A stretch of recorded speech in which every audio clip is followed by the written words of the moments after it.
আসসালামু আলাইকুম বন্ধুরা। তোমরা কে কেঙ্কা আছো আমাকে না কইও। আমি তো আল্লাহর রহমতে ভালোই আছি। তোমরা যদি আমার চ্যানেলে নতুন হয়ে থাকো তাহলে না সাবস্ক্রাইব করো।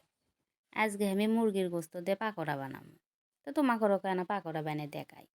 তার জন্য আমি মুরগির গোস্ত লিছি হাড্ডি ছাড়া। মুরগির গোস্তগুলো আবার পাতলা পাতলা করে আমি কাটে লিছি ছোট ছোট করে। এর মধ্যে এখন বাটি একটা লিছি। বাটির পেঁয়াজ দিছি, লবণ দিছি, হলদি দিছি, পত্তের গুঁড়ো দিছি, ধনের গুঁড়ো। আজকে আমি জিরে পিষা দেব। জিরে পিষে লিছি, তারপরে গরম মশলা সাদা মশলা পিষে মিহি করে লিছি, লিয়ে গোস্ত দেব। তারপরে না আদা রসুন দেব, দিয়ে এখন তেজপত্তাগুলো ফাইন করে না ডলে ডলে মাখে লওয়া লাগবে। তেজপত্তাগুলো মাখে আবার নরম করা লাগবে, তাছাড়া পাকোড়ার সাথে আবার মিশেল হবে না।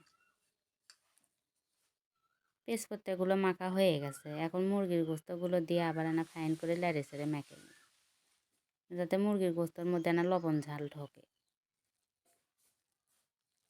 আমি এটি কাঁচা গোস্তই ব্যবহার করেছি, ভাপ দিলেও করা যায়। কাঁচা গোস্তর দাই বেশি স্বাদ লাগে। এর মধ্যে না বেসন দেব, যাতে না আটা আটা হয়। বেসনের সাথে আবার না 1 চামচ চাউলের আটাও দেন। চাউলের আটা দিলে ফাইন মচমচা হয়, খেতেও ভালো স্বাদ লাগে। দিয়ে আবার না ভালো করে মেখে লি।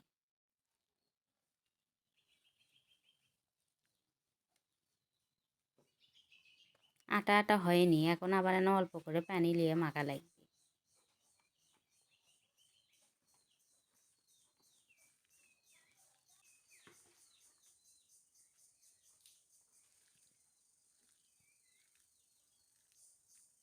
আটা আটা করে মেখেলে এর মধ্যে আবার না লেবু দেব। লেবুর রস দিলে তাড়াতাড়ি গোস্তটা সেদ্ধ হয়, খেতেও না টক টক লাগে।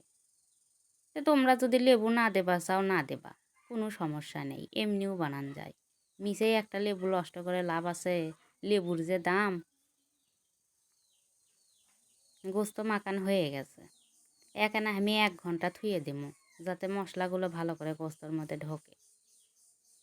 1 ঘন্টা পর হাসেলত আমি কড়াইটা তুলে দিছি, দিয়ে তেল ঢেলে দিচ্ছি। তেল না বেশিই দেওয়া লাগবে। তেল একবারে আমি গরম করে নেব না, হালকা হালকা গরম করে নেব। একবারে গরম করে নিলে গোস্তগুলো দেওয়ার সাথে সাথে মচমচা হয়ে যাবে, তাহলে গোস্ত সিদ্ধই হবে না, ভাজা হয়ে যাবে। এখন এক না এক না করে পাকোড়াগুলো দেব। পাকোড়া কিন্তু নুডলসেরও করে, নুডলসের পাকোড়া খেতেও সেই স্বাদ লাগে। তোমরা যদি দেখতে চাও আমার চ্যানেলে যেয়ে দেখে আসবে নুডলসের পাকোড়া। এই সময় কিন্তু আমি হাঁসেলে জালটা একবারেই আস্তে আস্তে দিছি, দিয়ে 10 মিনিটের লাকান্তি ধরে ভাজবো। আমরা হাঁসেলত রান্ধি তো খড়ি দিয়ে, তোমরা যারা গ্যাসত রান্ধো অত ভেজাল হবে না, গ্যাসের জালে একবারে আস্তে দিলেই হবে। আমরা আবার গ্রামের মানুষ খড়ি দিয়েই বেশি রান্ধি, দুনের পাতা খড়ি নষ্ট হয়। তো তোমাকে একদিন আমি 2 হাঁসেলত রান্ধে দেখামনি, 2 হাঁসেলের মাটির রান্ধন ভালোই হয়।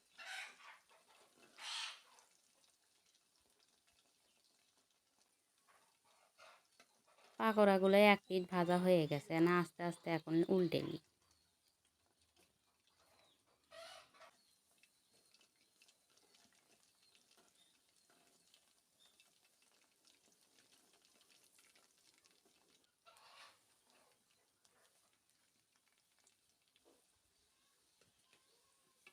পাকোড়াগুলো ভাজা হয়েই গেছে, এখন একটা ছাঁকনি দিয়ে তুলে নেব।